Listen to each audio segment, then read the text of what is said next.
Hello everyone, welcome back to Gemma Movie Recap.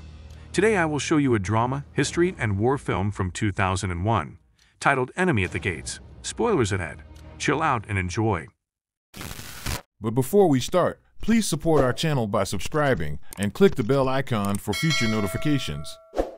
Now, let's start.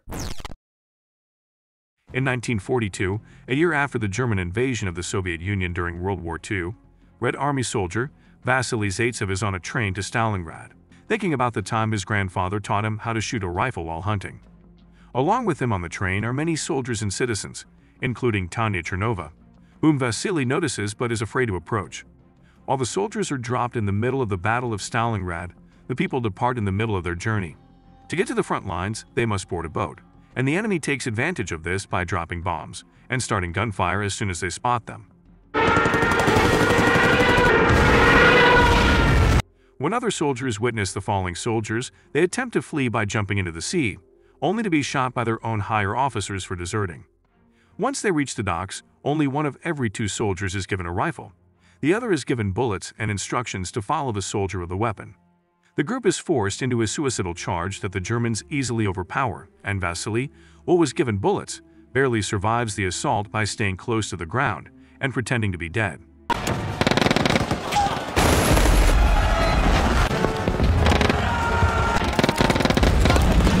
Once again, soldiers who try to escape are shot by their own side, considering them cowards and traitors. Soon the area is covered with bodies, with nobody alive in sight, until a few moments later, a car tries to cross the area.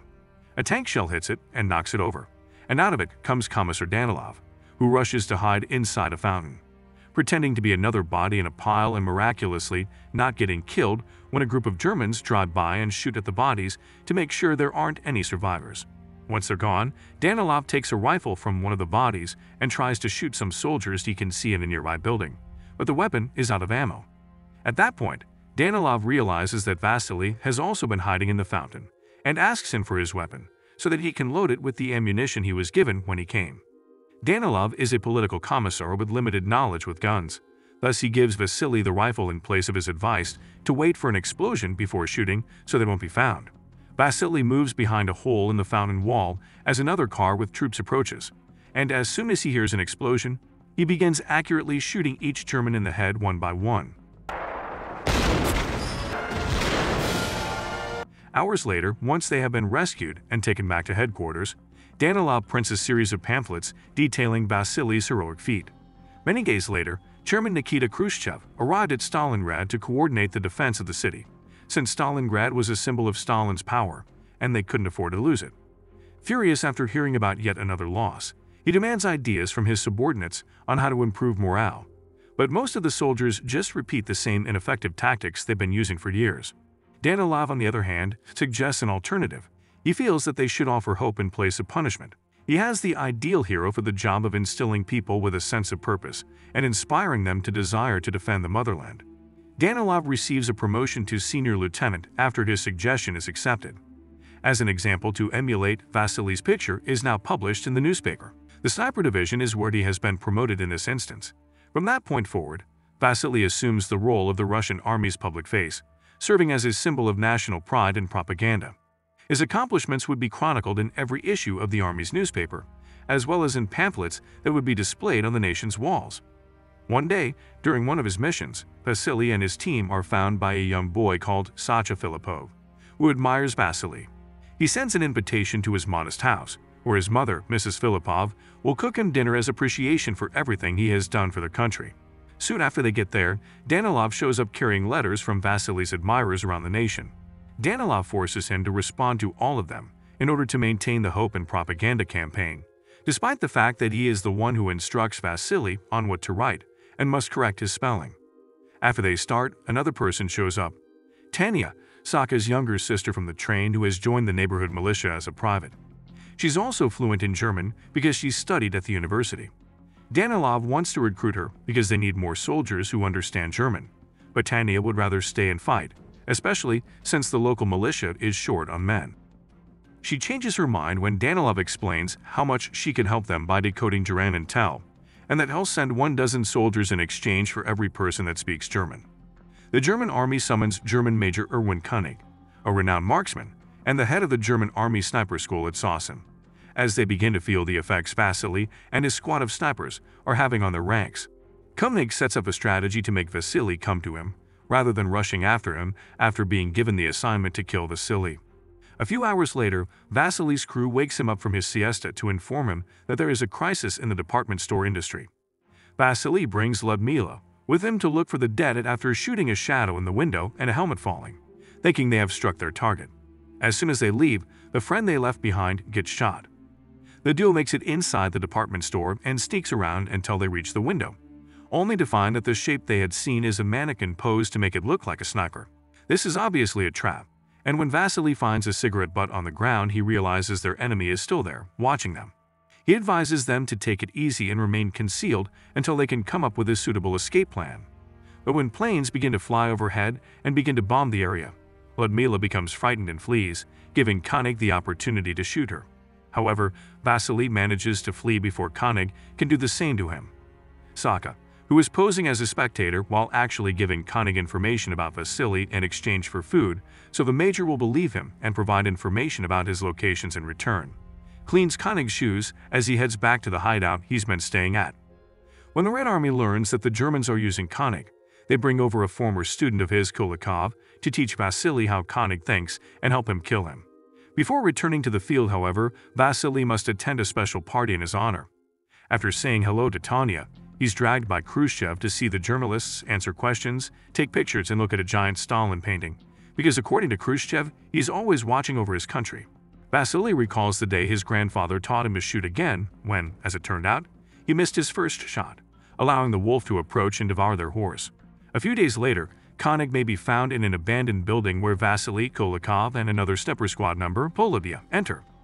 When they locate a body in a shooting position, staged to resemble the previous trap, they know they are on the correct trail as they cautiously sneak around.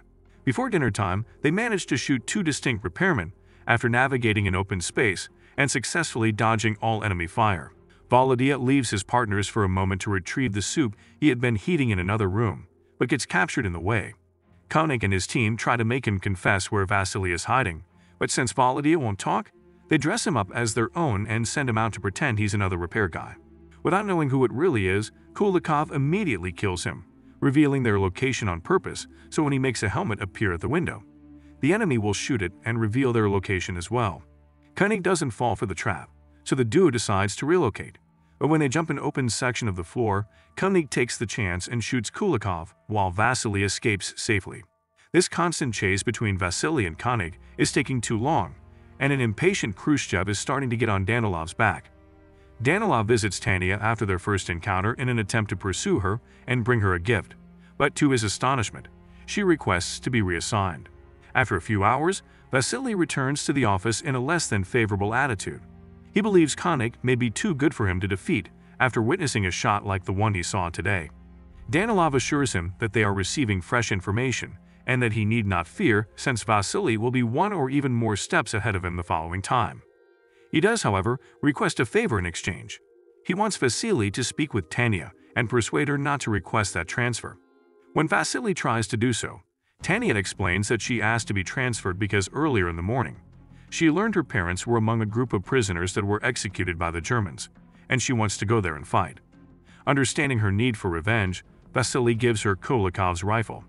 After Saka shares information with both of them, König and Vasily go to the same abandoned building, thinking they will surprise the other. While König waits at an elevated platform, Vasily and his sniper partner enter through and hide behind the pipes, the shaking of which alerts König of their position. As soon as the duo tries to move, König shoots them, causing Vasily to lose his rifle and his companion to get hurt. Vasily sends his partner back to headquarters because he is helpless in that situation. As the sniper makes his way back into the pipe, Vasily attempts to retrieve his rifle by tying some rope to a knife and hurling it at the enemy. However, König is able to cut the rope with a simple shot when he finally manages to land it correctly. The glass ceiling is broken when some German bomber planes fly by and drop some bombs. Part of the glass shards land in front of Vasily, allowing König to see Vasily's entire face. At headquarters, Danilov is trying to convince Tanya not to fight, that her skills are more valuable in the intellectual field. Their argument is interrupted by the returning sniper, who tells them what happened. Tanya doesn't hesitate to go through the same pipe route to reach him in order to help. But as soon as he sees her, Vasily tells her to stay where she is and follow his plan. The same way König has been watching him through the glass, Vasily has also used a shard to watch him in return, and thanks to this he knows his location. He instructs Tanya to take another piece of glass and turn it till König is rendered blind by the light reflecting off of it, allowing Vasily to shoot König while remaining safe and secure. Although he fails to murder König, he does injure his hand. When Vasily and Tanya eventually make it back to headquarters, they join the other soldiers in celebrating their continued existence. Later, they hide under the covers and make out in the center of the shared bedroom. The following morning, Vasily requests Danilov to cease writing about him since he can no longer bear the burden and wants to take part in the battle as an ordinary soldier. Danilov doesn't accept this, and to manipulate Vasily into feeling bad for even asking, he brings over Saka, who shows him how proud he is for having gotten intel from König. With the kid looking at him with so much hope in his eyes, Vasily can't say no, and he allows Sasha to guide him to the area where König will be waiting. The ground is covered with bodies, so Vasily hides among them and proceeds to wait for König to show up. There's an issue, however. He spends so much time waiting there that he falls asleep. When König finally sees him from his hiding spot, he is about to shoot him, only to suddenly see a looting soldier appear between them, moving Vasily's body as if he were dead and easily stealing all his belongings. The German army captures this soldier and finds he stole Vasily's ID, which makes them think Vasily is dead. König doesn't agree, but he's dismissed anyway. Refusing to go home while Vasily may still be out there, König talks to Saka again, and already suspecting what may be happening, tells him which his next location will be. When Khrushchev learns that the Germans are spreading rumors about Vasily's passing, he becomes enraged with Danilov because he doesn't accept it. Whether it is true or not, Khrushchev doesn't care. He just wants Danilov to use his literary prowess to persuade the public that everything is okay. Danilov then tries to chat with Tanya about visiting him at his home, but they are cut off as Vasily's passing is also announced over the loudspeakers. Danilov is about to compose an announcement of Vasily's heroic demise when the man himself returns. He describes how he missed his shot because he dozed off and how he had to hide from a man who was trying to kill him. So Danilov accepts to transfer him. Then Vasily asks about Tanya, and Saka tells him he knew he was alive and told her, so she's gone to the station to find König and get revenge. Danilov and Vasily rush to the station to rescue her, and when they find her, Vasily and Tanya kiss, causing Danilov to get incredibly jealous. So rather than making his report about Vasily's bravery when he gets back to headquarters, he informs everyone that Vasily turned traitor. They are unaware that König saw them at the station and now knows for a certainty that Sasha has been disseminating the information. As a result, he kidnaps the child and hangs him off a pole as a lure for Vasily. Tanya is the one who nearly believes it after seeing the body, and it is only because Vasily stops her and tells her it's what he wants that she doesn't pursue König. They agree on a plan. While Vasily goes after him, Tanya asks Danilov for a favor and together they go to see Mrs. Filippov to get her out of the country with a special pass Danilov got for her. Mrs. Filippov doesn't want to leave without Saka, but not to make her upset. Instead of telling her Saka died, they tell her he joined the Germans. Mrs. Filippov doesn't blame him for it if it means he's safe and accepts to leave with them. On the way to the boat, a bomb explodes near them, hurting Tanya.